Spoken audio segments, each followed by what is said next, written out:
আমাৰ শিৱসাগৰ নগৰৰ আটাইতকৈ পুৰণি শিক্ষানুষ্ঠান এখনৰ ভিতৰত 137 বছৰীয়া পুৰণি বেজবৰুৱা উচ্চতৰ মাধ্যমিক বিদ্যালয়।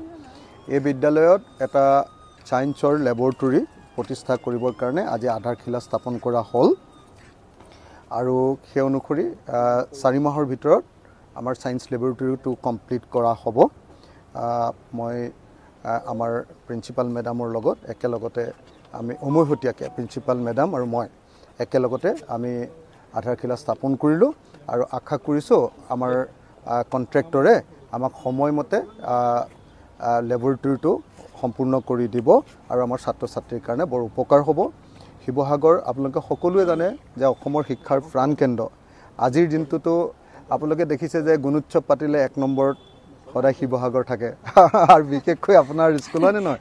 আমাৰ এবাৰ 100% ৰিজাল্ট 100% পাছ কৰা এখন চৰকাৰী স্কুল যদি আছে তাৰ এখন বেজবৰুৱা উচ্চতৰ মাধ্যমিক গতানুগতিকভাৱে 5 বছৰ 100% পাইছে।